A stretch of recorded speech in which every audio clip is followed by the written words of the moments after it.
જી નમસ્કાર. ગામ કોરેટી, તાલુકો સુઈગામ, જિલ્લો વાવથરા.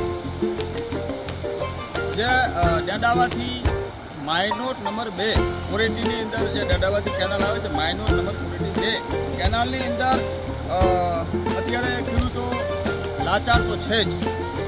ખેડૂતો કુદરતી આફતોની અંદર જે હેરાનગતિની અંદર જે દેવેદાર થઈ ગયા, દેણામાં જતા રહ્યા.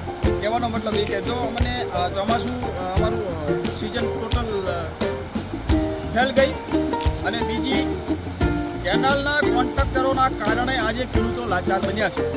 ચંદ 2 રૂપિયા માટે કેનાલના કોન્ટ્રાક્ટરો 300 રૂપિયા દાળીઓવાળા મજૂરને લાવી અને કામ કરાવે છે. કપસી અને ખારો રેત, ખારો જેને ખાર કહી શકાય એવો ખારો રેત વાપરી અને ખાલી એક આંગળનું 1 ઇંચ જેટલો માલ ચડાવી અને રિપેરિંગ કરીને જતા રહ્યા છે. પાણી આવ્યા પછી જે પૂર ભયંકર આવ્યું હતું કોરેટીની અંદર અને આખા વિસ્તારની અંદર, એટલે પૂર પછી ખેડૂતો સિઝનમાં પણ પાછા છે.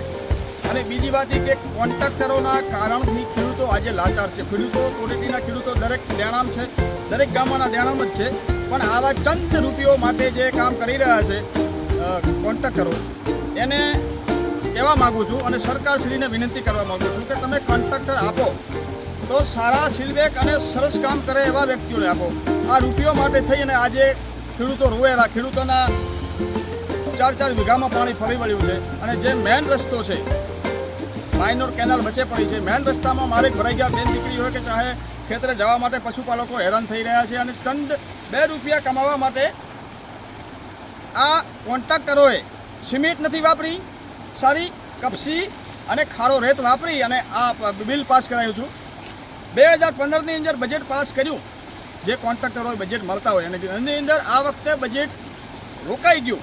કેનાલ સિઝનમાં ચાલુ ન થઈ એનું કારણ એ કે કોન્ટ્રાક્ટરોએ બજેટ વધારવા માટેની અપીલ કરી હતી સરકારશ્રીઓને. એટલે બજેટ સરકારે વધારી અને કોન્ટ્રાક્ટરોને ડબલ બજેટ આપ્યું.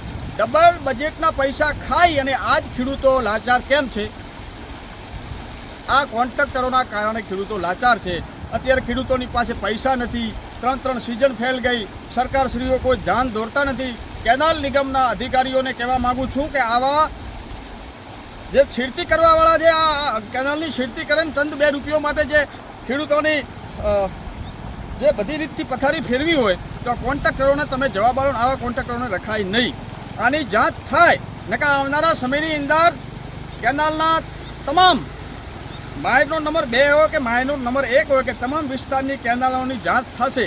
બરાબર, ખેડૂતો જાંચ કરશે કે આની અંદર આ લોખંડ વાપરવાની જગ્યાએ કેમ છે, મેં એના કૂવા બનાવ્યા છે, જે નાળું મૂકવામાં આવ્યું છે, અહીંયા ભ્રષ્ટાચાર કર્યો છે. મોટું બજેટ કાઢું અને હાવ ખૂટલ વેડા કર્યા. આ ખેડૂતો ચલાવી નહીં લે. સરકારશ્રીને વિનંતી છે કે આની નોંધ લેવી અને કેનાલ નિગમના અધિકારીઓ આની તપાસ કરે ને કે આવનારા સમયની અંદર આ ખેડૂતો દેવેદાર તો છે જ. ઉછીના પૈસા લાવીને પોતાના ખેતરમાં બિયારણ નાખી અને આજે આ દિવસો જોવા પડે. ચંદ 2 રૂપિયા કમાવા માટે આ જે કોન્ટ્રાક્ટરો છે એમના માટે લાલબત્તી સમાન છે. જય હિન્દ, જય ભારત. હે